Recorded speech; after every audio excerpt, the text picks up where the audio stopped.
নমস্কার, আমি সুস্মিতা। কেমন আছো তোমরা সবাই? বেশ জমিয়ে ঠান্ডা পড়ে গেছে আর ছেলেমেয়েদের অ্যানুয়াল পরীক্ষাও হয়ে গেছে। তো বিস্তর ঘোরাঘুরির পরে আজকে অনেক দিন বাদে তোমাদের সঙ্গে একটা ভিডিও শেয়ার করতে এলাম। আজকে ভিডিওটা মূলত ঘরে থাকে টুকিটাকি জিনিসের মাধ্যমেই কিভাবে তোমরা একটা পয়সা খরচা না করো ঘরকে সুন্দরভাবে সাজিয়ে গুছিয়ে নিতে পারো, সেরকম একটা ভিডিও আজকে তোমাদের সঙ্গে শেয়ার করতে এলাম। শীতকাল এলেই দেখবে সোফা, বিছনা বা চেয়ারেতে অনেক অনেক জামাকাপড় এসে জমা হয়। বাড়িতে যদি ছোটো বাচ্চা থাকে তাহলে এই জামাকাপড় গোছানো ব্যাপারটা অনেকটাই আনম্যানেজেবল হয়ে দাঁড়ায়, কারণ তারা যেখানে পারে এসে জামাকাপড় খুলে রেখে দেয়। এর ফলে গোছানো ঘরদোরও কিন্তু অনেকটা অপরিচ্ছন্ন দেখায়। প্রথমত জামাকাপড় যখনই ভাঁজ করি তখনই আমি কি করি, প্রত্যেকের জামাকাপড় কিন্তু আলাদা করে ফেলি। তাতে কি হয়, প্রত্যেকের জামাকাপড় খুঁজে নিতে সুবিধা হয় আর সবসময় সবাইকে আমার উপর নির্ভর হতে হয় না।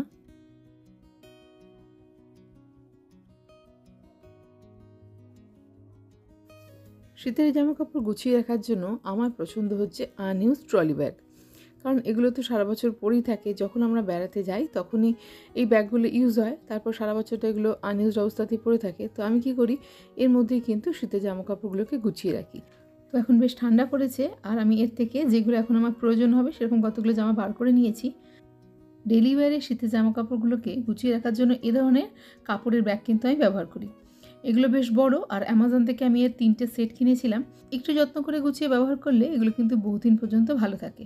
আর এর সবথেকে ভালো ব্যাপার হচ্ছে সামনে একটা ট্রান্সপারেন্ট প্লাস্টিক রাখা রয়েছে, যেটা দিয়ে দেখা যায় যে আমি এর মধ্যে কী কী গুছিয়ে রেখেছি। আমি কিন্তু এই ব্যাগটা বহুদিন কিনেছি, এখনও পর্যন্ত একদমই ভালো আছে, কোনো জায়গায় ছেড়েও নি বা চেনও কাটেনি। আর শীত ফুরিয়ে গেলে আমি কী করি, এই ব্যাগগুলোকে একদম, যেহেতু কাপড়ের, ছোট্ট করে ভাঁজ করে রেখে দেওয়া যায়, বেশি জায়গাও নেয় না। ভিডিওটা ভালো লাগলে অবশ্যই একটা লাইক করো, চ্যানেলটাকে সাবস্ক্রাইব করে পাশে থেকো আর নোটিফিকেশান বেলটাকে অন করে দিও, যাতে যখনই আমি নতুন ভিডিও আপলোড করি নোটিফিকেশানটা সবার আগে তোমার কাছে পৌঁছে যায়।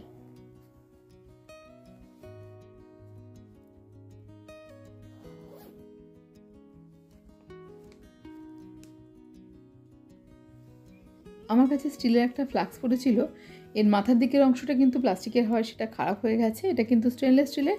তো আমি এটাকে একদম ফেলে না দিয়ে কোনোভাবে ইউজ করার চেষ্টা করছিলাম। তো এখন এটাকে অ্যাক্রিলিক কালার করে নিচ্ছি। বেসে হোয়াইট কালার দিচ্ছি, যাতে যে কোনো কালার করলে সেটা ভালোভাবে ফুটে উঠতে পারে।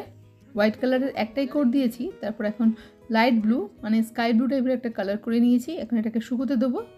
শীতে এখন ভীষণ সুন্দর সুন্দর ফুল আসছে।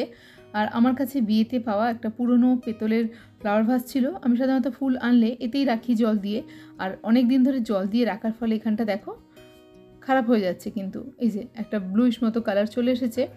তো এখন চাইলে কিন্তু এটাকে বদল দিয়ে নতুন একটা ফ্লাওয়ার ভাস কেনাই যেত, কিন্তু আমি কি করেছি, ফ্লাক্সটাকে সুন্দর করে কালার করে তার মধ্যে জল দিয়ে এখন এটাকে ফ্লাওয়ার ভাস হিসেবে ইউজ করব। যেহেতু স্টিল বডি, তো রাস্ট আসার সম্ভাবনা খুবই কম। চাইলে তোমরা এটাকে রান্নাঘরে ইউটেন্সিলস হোল্ডার হিসেবে ইউজ করতে পারো। পুরোনো জ্যামের শিশিগুলো অধিকাংশই দেখা যায় ঢাকনাগুলো খারাপ হয়ে যায়। তো এই শিশিগুলোকে একদম ফেলে না দিয়ে এর মধ্যে কিন্তু জল দিয়ে সুন্দরভাবে এর মধ্যে ফুল রাখা যায় বা কোনো ইনডোর প্ল্যান্টকে গ্রো করা যায়। আমি এতে গোলাপের পাপড়ি এঁকে নিয়েছি আর এতে কিছু গোলাপ ফুল সাজিয়ে রাখবো।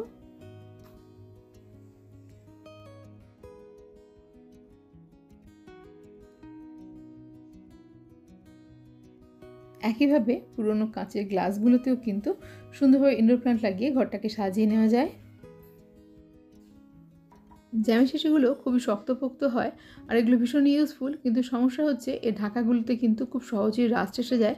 দেখো আমি এর মধ্যে কিন্তু ভীষণ শুকনো জিনিসই রেখেছি, তবুও দেখো এই ঢাকাটাতে কীভাবে রাস্ট এসে যাচ্ছে। তো রাস্ট এসে গেলে কিন্তু ঢাকাগুলো খারাপ হয়ে যায়। একটা হতে পারে যদি এই ঢাকাগুলোকে ভালো স্প্রে পেইন্ট দিয়ে কালার করা যায়, কিন্তু যেহেতু এর মধ্যে আমি খাবার দাবার রাখবো সেই জন্য আমি স্প্রে পেইন্টটা ইউজ করতে চাইছিলাম না, কারণ স্প্রে পেইন্টের যে একটা গ্যাস থাকে সেটা ওই খাবারের মধ্যে এসে মিশবে। তো আমি কি করছি, আমি এক টুকরো কাপড় নিয়ে নিয়েছি আর ফেভিকুইক দিয়ে এটা ঢাকার সঙ্গে আটকানোর চেষ্টা করছি। তোমাদের কাছে যদি গ্লু গান থাকে তাহলে সেটা তোমরা অবশ্যই ইউজ করো, তাহলে কাজটা অনেক বেশি সহজ আর প্রপার হবে। আর এখন দেখো এটা কত সুন্দর দেখাচ্ছে, যেহেতু কাপড়টা বেশ জমকালো সেই জন্য এই লুকসটা এত সুন্দর এসেছে।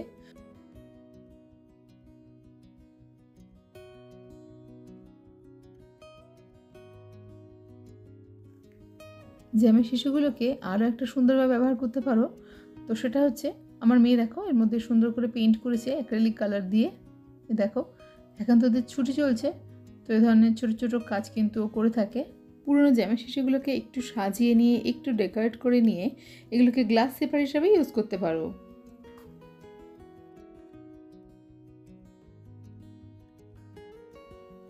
ঘরদোরকে একটু সাজিয়ে গুছিয়ে নিয়ে চলতে আমরা সবাই ভালোবাসি, আর তার জন্য অনেক সময় অনেক পয়সা খরচাও করে ফেলি। তো এখানে আমি কতগুলো ম্যাগনেট কিনেছিলাম, অ্যামাজন থেকে কিনেছিলাম এই ম্যাগনেট আউলগুলোকে। এগুলো আমি আলমারিতে সাজিয়ে রেখেছি। আমার মেয়ে আরও এক ধাপ এগিয়ে গেছে, সে আবার এর মধ্যে অ্যাক্রিলিক কালার দিয়ে কিছুটা আলপনাও করে ফেলেছে। খুবই কম পয়সা খরচা করে বাড়িতে কিন্তু আমরা এই ধরনের ফ্রিজ ম্যাগনেট বানিয়ে নিতে পারি। আজকাল তো যে কোনো অনুষ্ঠান বাড়িতে গেলেই আমরা এই ধরনের কিচেন পেয়ে থাকি। প্রথম করার দিন দেখতে একটু ভালো লাগলেও তারপর দেখা যায় আলটিমেটলি এগুলো আমরা ফেলেই দিই। তো আজকে এগুলোকে কাজে লাগিয়ে কিন্তু আমি ফ্রিজ ম্যাগনেটটা বানাবো। আর স্থানীয় দোকান থেকেই আমি 20 টাকার ম্যাগনেট কিনে নিয়ে এসেছি। ফেভিকুইক দিয়ে ম্যাগনেটগুলো এই ফিগারগুলোর গায়ে লাগিয়ে নিচ্ছি, আর খুব তাড়াতাড়ি এটা শুকনোও হয়ে যাবে।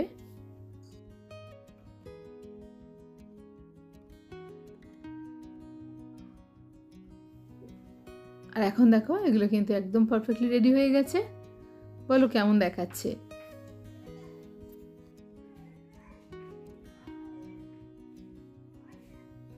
শীতকালে জামা কাপড় ব্যবহারও হয় বেশি, তাই নোংরাও হয় বেশি। আমরা কিন্তু ওয়াশিং মেশিনের পাশে এরকম একটা বাকেট রেখে দিতে পারি। এ ধরনের ঢাকনা ছাড়া বাকেট দেখতে খুবই মেসি লাগে। তো এ ধরনের বাকেটের জায়গায় আমরা কিন্তু ঢাকনা দেওয়া কোনো বড় বাকেট এখানে রাখতে পারি।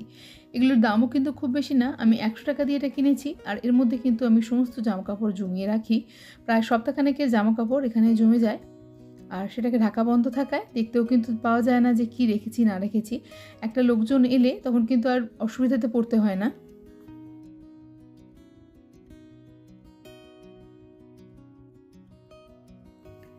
এমন তো আমাদের সঙ্গে প্রায়ই হয় যে বাথরুমে স্পেস কম থাকে, আর একটু এক্সট্রা স্পেস ক্রিয়েট করার জন্য আমরা নানা রকমের র্যাক ইউজ করি। এ ধরনের ছোট স্টিলের র্যাক তোমরা অনলাইন বা অফলাইন দু জায়গাতেই পেয়ে যাবে। 300-350 টাকার মতো দাম নেয়।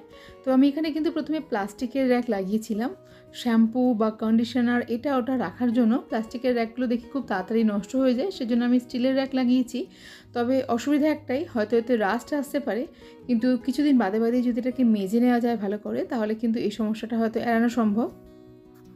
এই ধরনের র্যাক তোমরা রান্নাঘরে, বাথরুমে বা ড্রেসিং এরিয়াতে ইউজ করে এক্সট্রা স্পেস ক্রিয়েট করতে পারো।